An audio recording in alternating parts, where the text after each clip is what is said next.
Hey there, everybody. Welcome back. This is Math 44, our liberal arts algebra. We are looking at 1.4 variable expressions.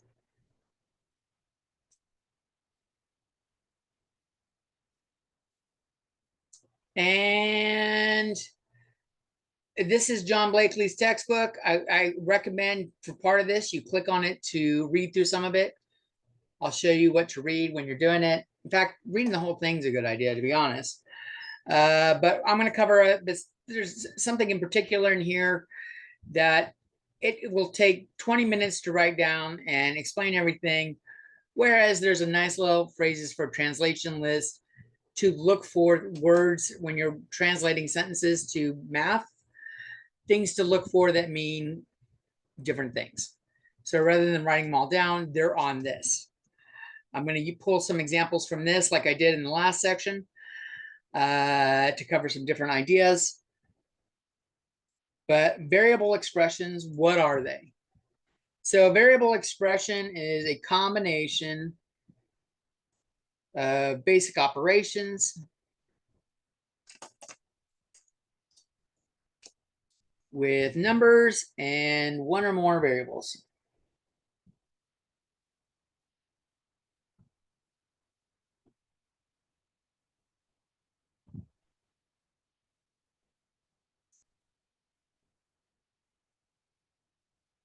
We have two things in math, variable, one of them, and things that we call constants. A constant is something that doesn't change.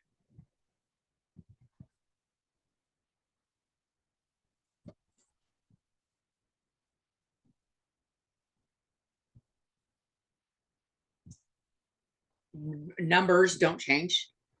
If we have a number and a problem, it doesn't change. Numbers are among them. A 3 doesn't just randomly turn into a 5.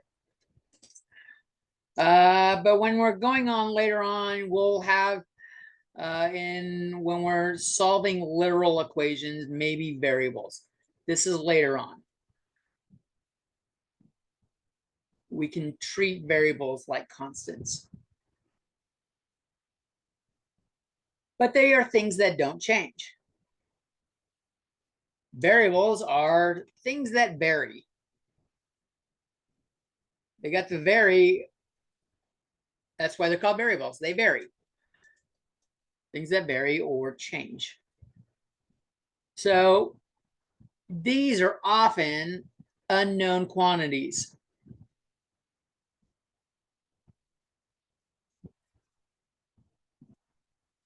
In some specific, or in some instances, we can solve to get an exact value.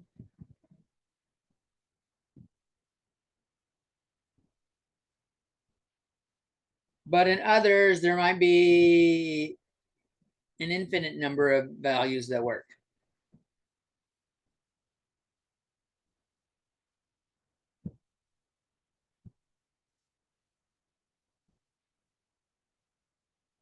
And in rare exceptions, sometimes no values work.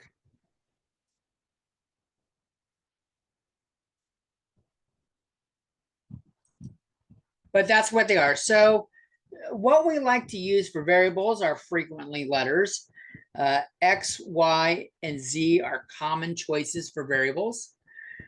We use these these are our primary variables. That's not an official term. I'm just saying primary. You'll also see little a, b, and c used, but usually these are in formulas to represent any number we need.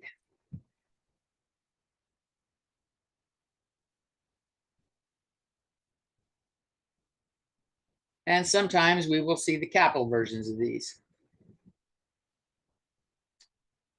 For example, when we get to lines and stuff, we will have ax plus by equals c. these are the things that really vary, are real variables in terms of the problem solving.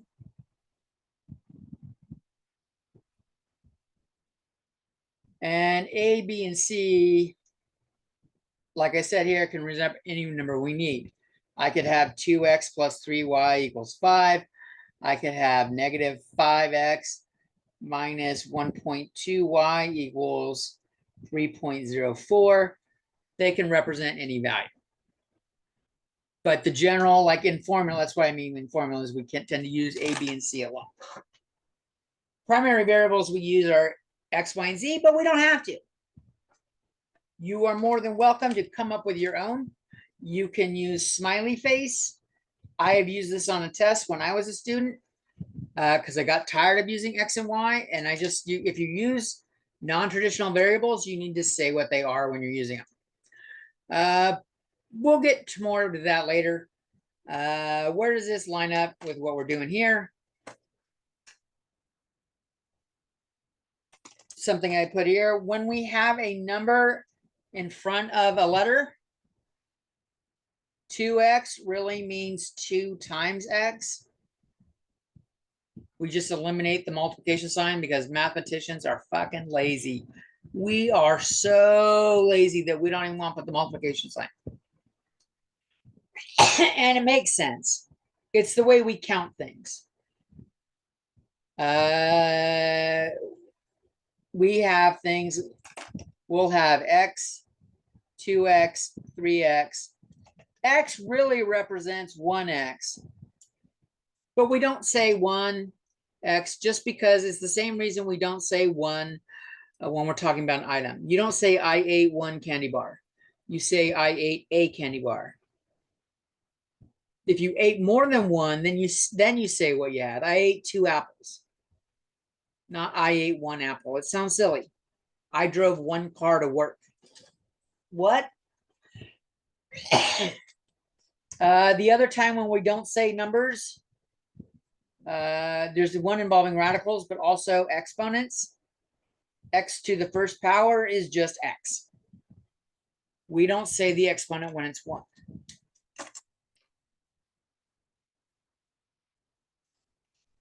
All right, let's do some math with this stuff.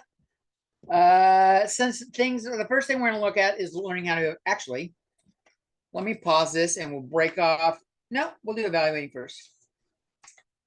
And then I'll break off a separate video for doing distribution and stuff. So evaluating for given values of variables.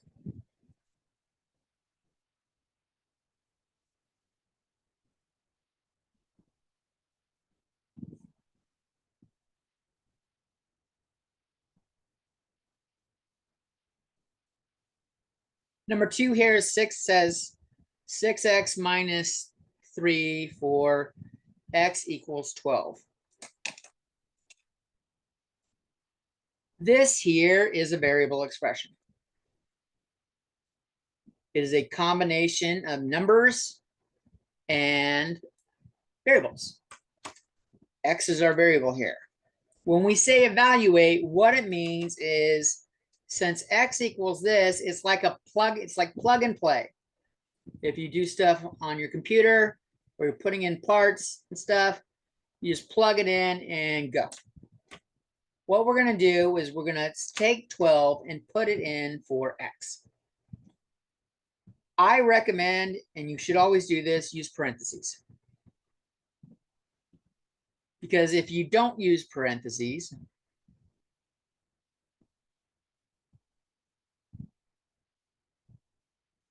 this looks like this, which is a number, something completely different. You may not remember to put the dot. And you may put the dot really small. So like, try to use parentheses. 6 times 12 is, we're doing our order of operations, 72 minus 3, and 72 minus 3 is 69. Okay, That's how we evaluate. I want to remind you, in case, because students have the misconception in this class and in a lot of math classes, that the answer to a specific problem is what is most important. It's not. The most important thing you're learning in here is the tools to how to solve any problem. Okay? So don't, as you're going through the class, don't use shortcuts and stuff until you know how to do it the long way, because shortcuts only work once in a while. Guessing and checking is a very shitty method of doing anything. Because if you guess wrong, you can guess wrong 1,000 times and think there's no answer or something like that. So learn the steps I'm teaching you. I'm expecting that when I test you. Tests will be on paper. I'm expecting to see the steps I'm teaching you, not somebody else. Follow the methods I teach. All right, let's take a look at number 4. It's got 2 variables. I wrote EX like a crazy person.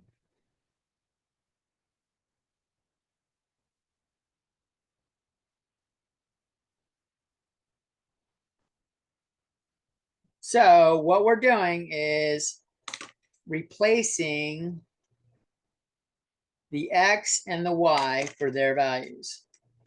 X was -1, Y was -6.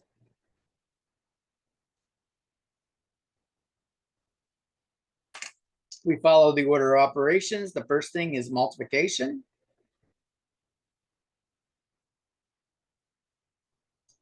This is really a plus, and then we have -5 plus 6 is +1. Okay.